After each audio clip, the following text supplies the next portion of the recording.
That's why I'm trying to make a better way. Whole new crib in a better place. Get my people out the hood, we'll see better days. Tell a fan sorry, y'all let them wait. Shit up there like a Saturday. Listen to me how I beat the speed up like a battle. Yo, what up, guys? This is your boy Kofi with another episode of KO Sports Talk.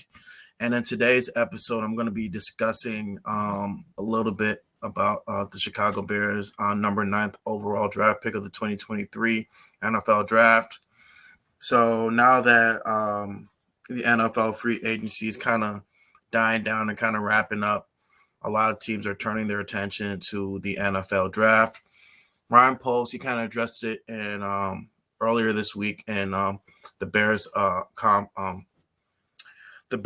press conference this past week, and he talked about how he's going to turn most of his attention to the draft. And I'm pretty sure all of us Bears fans know that, Ryan Poles has kind of always talked about, how he's always going to build through the draft. And going into this draft, the Bears already have about 10 picks going so far into this draft.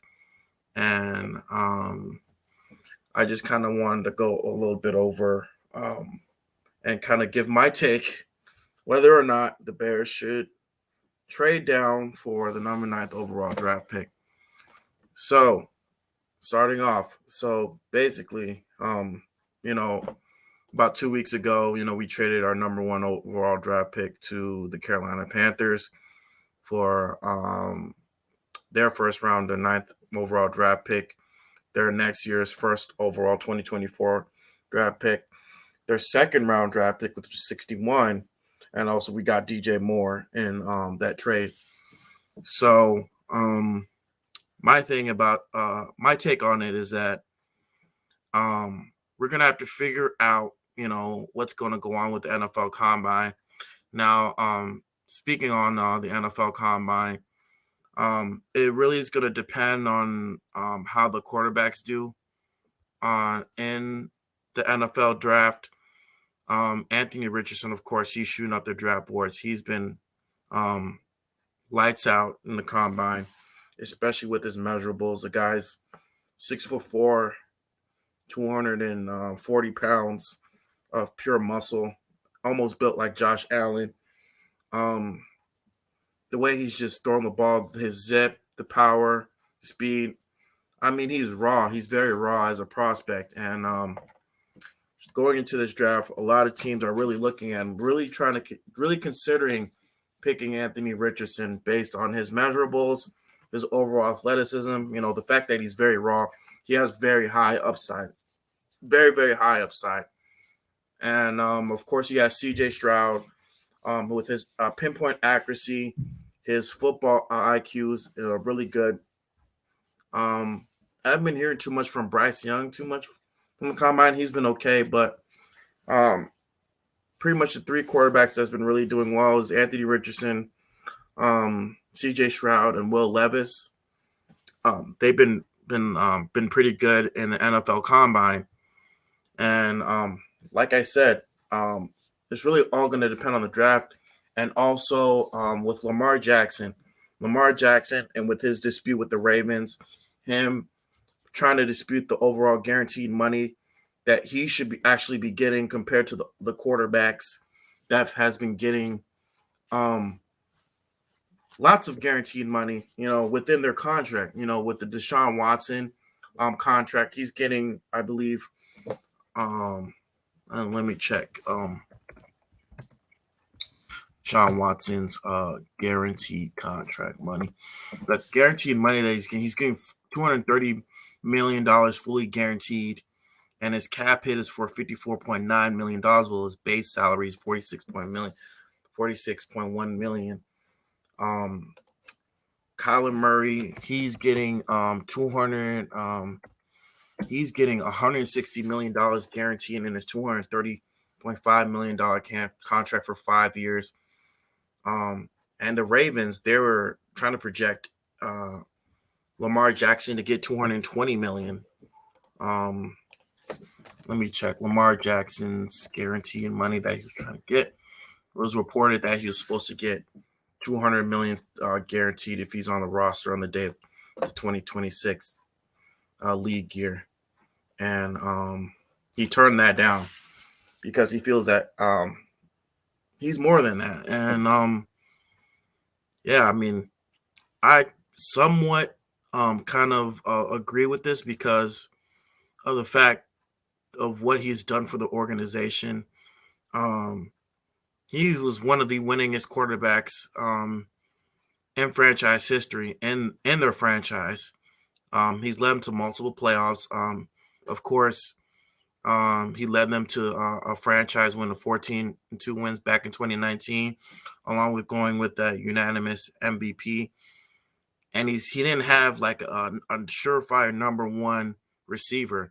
I mean, one of his best receivers was Mark Andrews during that year. And Hollywood Brown, he was serviceable, but he wasn't the type of go-to wide receiver one that Lamar Jackson needed. And Lamar Jackson, he's got the traits. He's got the running power. He's got all the traits to be a great quarterback, you know, to lead you to wins. And so the fact that the Ravens, I mean, in my opinion, I don't know if it's really a blackball or not, but like, I mean, you should pretty much just write a blank check for this guy, in my opinion, because he's done everything he can for the organization. And Lamar Jackson, in a way, he has some type of reason to voice his frustration with the Ravens organization, because the Ravens, I mean, if you look at their past history, they really haven't had any great quarterbacks aside from that one year with Joe Flacco, where he's had a tremendous year in 2012. But other than that, you know, besides Lamar Jackson, they really haven't had any good quarterback play. And so, I mean, if I were the Ravens, I pretty much would just write them a blank check, because you don't want a player of Lamar Jackson's caliber just to, you know, just to freaking walk away. And now that they, you know, with him getting that non-tendered franchise tag, you know, if a team is able to match a contract, you know, within that time period, depending on whatever team gives them that contract, the Ravens, they would have 5 days to match that in order to keep him. But we got to see how this definitely is going to play out, you know, with this whole quarterback carousel in the NFL offseason. You know, Marcus Mariota, he just signed with the Philadelphia Eagles to a 2-year deal. And also with that whole Aaron Rodgers fiasco with him trying to be traded to the Jets. The Jets, you know, we're going to have to see what the Jets are going to do. Several teams are going to have their part in the NFL draft, and it really all depends on the whole quarterback situation with the rookies and with Lamar Jackson and Aaron Rodgers. But I mean, if everything does play out well, you know, Ryan Poles, you know, he might trade down. I know the Tennessee Titans were also looking to possibly trade their 11th pick in the 2023 NFL draft. You know, if we could somehow get a trade package of Jeffrey Simmons, that would be awesome. You know, probably it will take probably like a 2nd round pick to go along with that as well, along with Jeffrey Simmons. But it just really all depends on how the whole quarterback situation plays out in the NFL offseason. But yeah, man, there's a lot riding in this NFL season. You know, a lot of stuff has been riding on, you know, as this is one of the most important offseason in Bears history. And also another update, you know, Bears were also one of the 4 finalists to go on Hard Knocks. In my opinion, I really don't think the Bears should go on Hard Knocks because you don't want to have too much publicity. You want the players to kind of be focused and OCS, prepare for OTAs. You want Justin Fields to work on his passing game. You want to make sure these players are focused. You don't want to create too much of a media frenzy within Halas Hall. And George Halas, he kind of displayed his disagreements in the Bears being a part of Hard Knocks, which I totally agree.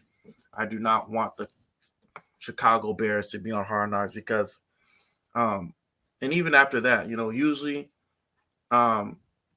teams who go on Hard Knocks, they're not supposed to make, how should I say it?